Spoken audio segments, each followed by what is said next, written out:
Thank you, Carl and Alex. So we started with the 60s and then just now went from the 70s to now.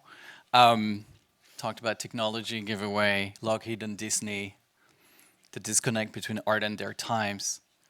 And now we're going to where are we now and where are we headed with our guest, Michael Connor, who is the executive director of Rhizome, where he oversaw the Net Art Anthology Initiative, an effort to retell the history of net art through 100 works, presented as an online exhibition, a gallery exhibition, and a book. He's currently editing another book by Jean Youngblood about the life and work of Kit Galloway and Sherry Rabinowitz. Michael will speak about Rhizome and more precisely about lessons that emerge when looking at E.A.T's diverse activities from a slightly shifted vantage point, including a famous program that he organizes called 7 on 7, which very much resonates with what Carl said about lining up artists and engineers. Please welcome Michael Connor. Hi, everyone. This is a tough time slot. I'm sure you guys are feeling a little snacky by now, but I'll try to be lively and brief. My name is Michael Connor from Rhizome.org, a new media organization based in New York City at the New Museum. And Rhizome is, sort of a memory institution for born digital art, but we also support new forms of artistic expression and experimentation. Today I'm going to be talking about one of those programs, which Simon mentioned, 7 on 7, and looking back at E.A.T. through the lens of that program. This practice of looking back to look forward really kind of gives me great appreciation for the stewards of the E.A.T. legacy and other legacies, such as Carl's. So I just want to say a real thank you to the Getty and to LUMA, to the scholars that are here, and of course to Julie Martin for kind of giving us this opportunity to have this kind of prior discourse to look back on, maybe in some cases to relitigate, but also to draw inspiration and things we can learn from. So thank you to all of you. It's a really incredible show downstairs, and I'm feeling really so full of things to talk about after the past 2 hours. So hopefully I'll try to stay focused. Now for a brief intro to 7 on 7. Well, 7 on 7 is a program where we pair artists and technologists, and we give them a simple assignment: make something new. They usually have one day to collaborate. It might be the day before the conference in some cases. In other cases, it might be sometime before. And over the course of the time we've done this program, artists have come up with all kinds of things. Sometimes a business proposal. Famously, what's widely described as the first NFT was minted at 7 on 7. We've had some early experiments in generative AI going back to 2014. We've had artists and technologists, get together and kind of make musical performances and publish papers and all sorts of other kinds of strange things arising from it.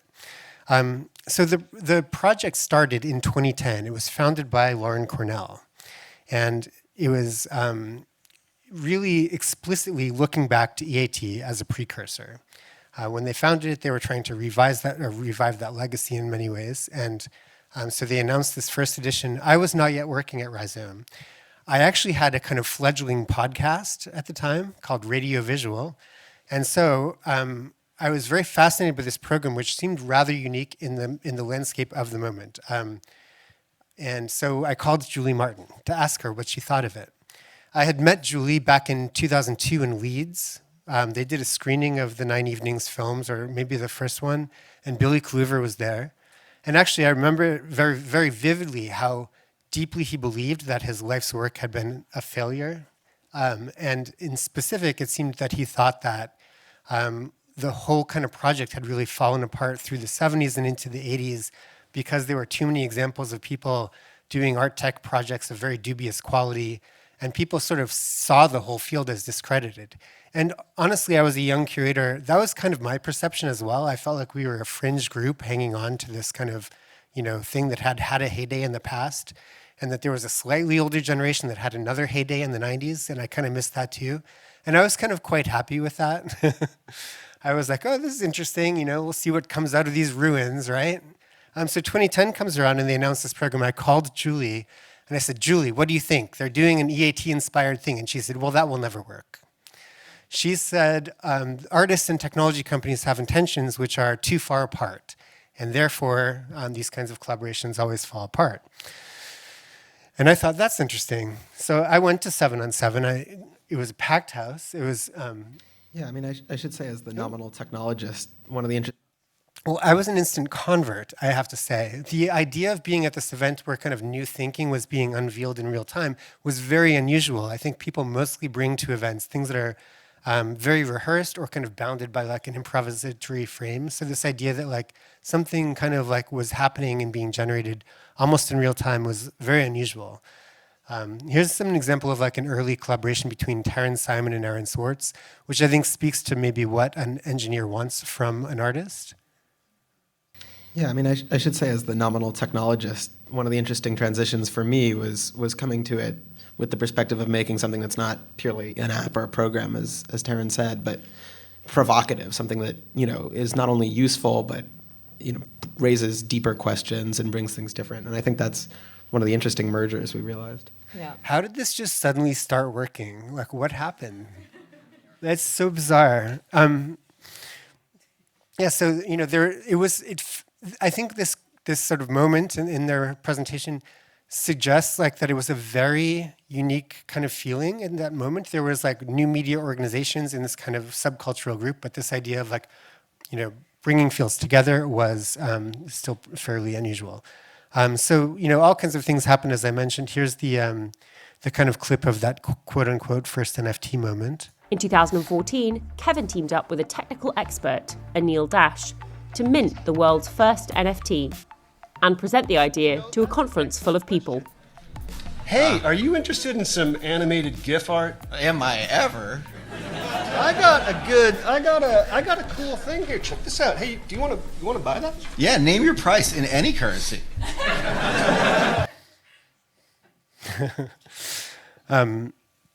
So, yeah, many examples of kind of interesting moments, and this one has kind of like become larger than life because of it was quite early in this, in this kind of way of thinking about using the blockchain to sell art. But really, what I wanted to talk about today was like the kind of ideas around the methodology of 7 on 7 and how we have kind of drawn lessons from the EAT legacy. As a way of trying to like keep this program on track and keep it relevant as the field of art and technology is burgeoning. So as a steward of 7 on 7, I'm going to share 4 stories from EAT and the lessons I take from them, which in some ways are lessons that EAT itself recognized and incorporated, and in some cases maybe diverge from what they did. The first story is the story of Robert Rauschenberg's Open Score, which was part of the original 9 Evenings series created in collaboration with Bell Labs in 1966.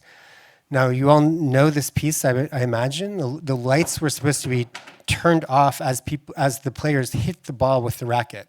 There were contact microphones, and a signal went to the the switchboard. My understanding is that signal did not work on the night of the performance, and that they were turning the lights off by hand when they heard the sound. Is that right? Okay. I was like, where did I get that story from? But it's true. Yeah. Great. So, Rauschenberg was famously a great improviser. And Kluver also embraced failure as part of the process. So the lesson we can take from that is, really about embracing failure. Things will go wrong, and incorporating that into your presentation as best you can. A lesson that resonates to this day. I think there's a lot more to be said about this one in particular, about how we make failure productive, or the ways in which we design experiments so that the failure is something we learn from. But we'll just leave it at embrace failure for today. Story number 2, The Portrait of Deborah Hay by Wayne Harmon and Kenneth Knowlton, Studies in Perception 1, 1967, hanging downstairs. What's great is that also downstairs they have the entry form for when Harmon and Knowlton, who made this they made this a little bit as a joke, I think, to like kind of upset their boss. Michelle is nodding. That's good. If I see you do this, then I'm going to have to call on you. Not an art historian. So you see the form for the exhibition, The Machine as Seen at the End of the Mechanical Age, 1968. And on that form, you have to put who's the artist and who were the engineers supporting the artist. They were both engineers working at Bell Labs. And so to decide who was the artist, they flipped a coin, which is an amazing story. And the lesson that we can draw from this is that roles are performed. So they aren't inherent roles. These fields that we have defined, I think this is so fascinating hearing the stories of like the language around technology versus engineer. I mean, that really, like today, you know, people are always cringing at the term art and technology, but it's so fascinating. Like, would we be saying we were pairing artists and engineers if they had named it that? I don't know. But then the word technologist is great because it gives us more fluidity to play with. And I think, you know, really what's at stake in thinking about technology today is that we all kind of like live downstream of its effects. Okay, that was lesson number 2, I think. So we've seen all kinds of like flip-flops around the role of artist and technologist. We've had artists that have had to purchase the IP rights from, oh, sorry, this is the wrong example. Okay, roles are performed. Example number 3. Here's one of Stan Vanderbeek's films made with Kenneth Knowlton, aforementioned, at Bell Labs. I don't know if this was like officially a part of E.A.T. Wasn't, but it's like the constellation, the later world of E.A.T.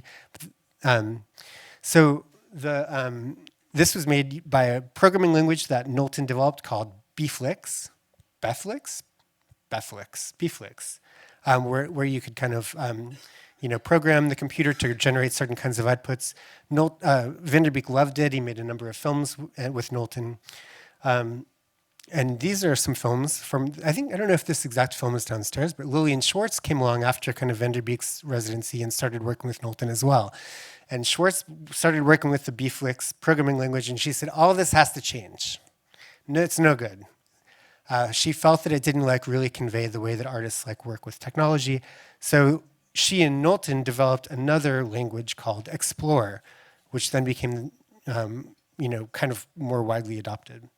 And later on, in other news, Knowlton wrote this blog post on the frustrations of collaborating with artists. There's a lot to be said about this particular story. And one of the things that I want to especially say is that, not to say that this is my view of this particular discussion, but of course Lillian Schwartz is like a giant that needs like way more admiration than she's gotten. So there is that. However, what we have taken from this is that ownership is shared. So we've had artists that have purchased the IP after a collaboration from their technologist partner. They own what they came in with, and whatever they make together, they have to figure out how to work with together. Rhizome has never taken an ownership as well. I think maybe in the future we would consider that. So that's lesson number 3. Lesson number 4. I'm sorry, really, I had a technical problem. This is Bell Labs, where we actually did a project with Nokia Bell Labs a few years back with New Ink. So it was fun to visit the building, although there were multiple buildings. I'm not sure which one exactly, but what you notice in this picture is like there were these really long hallways. The building had these like really long wings. And so Lillian, who I mentioned before, had this practice of like wandering the hallways and talking to all the different people that she would meet. And then she kind of like would cobble together like little bits of different practices into like a kind of project. And I think this is a really interesting example of something, which is that even when an artist is embedded in a corporation, what they're really trying to do is like form relationships with people. And I think in Lillian's case, as unofficial artist in residence for Bell Labs, which had like a dubious connection to E.A.T. as well, I believe, Michelle? Tenuous, right? Yes. Also part of the penumbra. So the thing that I take from that is that collaboration is personal. And we really try to like center the people that are collaborating in our technology endeavors. So when I see like an artist made something in collaboration with Facebook or something, I'm always like, how did that work really? We really try to begin with the people. So those are, oh, and especially we have the people try to choose each other. I was really thinking about that with the punch card thing. Like it's like going to a dating service and the computer chose it for you versus like you chose it yourself. We try to do the latter with ours because it's really about trying to bring these collaborations together. So yeah, those are the 4 lessons. There are actually many more that I could also reflect on, but just kinds of examples of ways that we try to think about this project and in a generative way while looking back to some of the things that happened in the past. Thank you, Michael. Well, speaking of the Facebook example that you had in mind, we were thinking for this symposium about what was happening today, and that's when the conversation with Michael started. One of the main issues that we identified was obviously that now things are much more fast-clipped. It would be really hard to imagine someone like Lillian Schwartz, whom you mentioned, who spent 33 years as a resident at Bell Labs. It would be really hard to imagine that happening today. We're going to screen an interview of Billy Kluver tomorrow that he did with Hans-Erik Obrist, in which Kluver said, there's an enormous danger here, and that is that you get some corporate art situation to which, of course, the artist will object anyway. So what's your view of the way artists navigate and operate within corporate structures today? Do you see the legacy of E.A.T alive, or do you think it's been obfuscated by other forces? Well, I mean, the legacy is certainly alive. I think that what's interesting is that part of that legacy is how difficult it is to work with technology companies. I mean, it's like the entire story is sort of about how difficult that balance is. And today, I think one of the ways of thinking about like how artists are working with technology companies is to ask sort of what budget they belong to. Are they in the marketing budget? Are they in the brand budget? Or are they in the R&D budget? And I always kind of want to be in the R&D budget, you know? Like I always want to be doing like ideation and not like trying to get projects in front of a lot of people.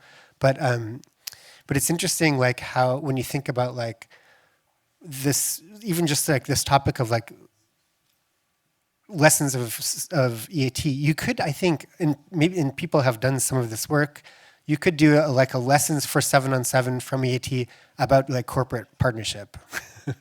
You know, like that would be equally relevant. And yeah, so today I think that artists are sensing that there's like great power at stake in technology corporations in particular, and they're very eager to kind of engage and try to be like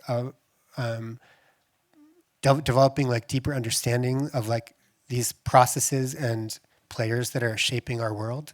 And they also sort of want to kind of critique and critically unpack what's happening there. So there's a lot of like interest in like more engagement. And then on the, you know, being in the middle of that, you find that like, it's very difficult to kind of manage expectations and create shared spaces that, you know, don't impinge on nonprofit missions and things like that. So I think, yeah, I don't know if that answers your question. Do you want more examples of things that are happening? Or? No, that's good. Actually, I really enjoyed your example of thinking about what they call buckets, what bucket you fall into. Yeah, the bucket. Here at LUMA, 2 years ago, we started a project with Google. One of the artists who is involved with it is here today, Sharyar Nashat, and we were part of the R&D budget somehow. And then the branch that R&D branch actually closed in the middle of the project. Luckily, they also had an art and culture branch that saved the day. And it was quite wonderful to have that, but it rarely happens. I had a question about, speaking of legacy and thinking about the legacy of Rhizome, because you have pioneered new models for preserving, born digital art. How might these preservation methods relate to or have anything to do with the archival challenges that are posed by E.A.T's ephemeral and process and performance-based collaborations? Yeah, that's a good question. I mean, a lot of our research is about preserving software and preserving the systems that allow us to access old works that rely on software. And so That's where the large degree of our attention is going. But I was actually fascinated to see the datascape. I'd never seen this before. Who made the datascape again? Amazing datascape. Because we do, within, one of the things we struggle with at Rhizome is that, so we're managing this software, but actually a big problem is knowledge management. So you're managing knowledge about artworks, but then also about this kind of massive web of collaborations and technical dependencies. And so the kind of object-based model of categorization and classification of work doesn't really work for new media work very well because it doesn't model multiplicity, So so we have a lot of research on linked open data. And in fact, I think things like linked open data are really good for expressing relationships and processes. And I don't know if this is what you were using for that project, but I was thinking that actually maybe the knowledge management side is the most specifically relevant because Rhizome and E.A.T archives are both trying to hold knowledge about this very nebulous, amorphous set of things. That was what I gathered from the Datascape project. Well, actually, it's a good segue into my next and probably final question, because we're short on time and we want to keep questions from the audience possible. The 2025 focus was on legal frameworks. So could you talk about that, how engaging with law as a medium for how that complicates your understanding of innovation? Yeah, so one of the reasons we did that was that in 2024, we focused on AI, which was really having the generative AI moment was really hitting. And it felt like what we got was 7 artists that were kind of almost demonstrating how to use the technology or something it felt like the artists were downstream of the technology. And I was trying to think how do we kind of push back? Where do you go from there so that you're kind of pushing back and giving the artists more agency? And I was well, maybe they can work with lawyers, and then that's one structure that can pose limits on this rapidly accelerating technology. So we had all of the technologists for 2024 were people that worked with the law in some way, mostly lawyers, and they did projects about AI and artistic authorship. They did projects about privacy. One proposed a kind of data trust project that was interesting. But it was actually, lawyers are generally very funny and personable. So it was a fantastic kind of program. But it was very different than in the past. And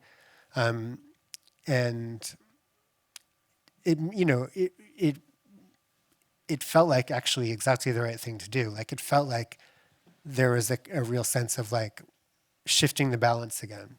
And so for our next program, we're doing non-human collaboration, where each pair will also have a non-human entity to collaborate with. So I'm looking forward, that'll be in May. Thank you. Do we have questions from the audience? I think they're hungry. I think they're hungry. They're hungry for more tomorrow. Yeah. Thank you so much, Michael. Thank you, everybody, for coming. Thank you.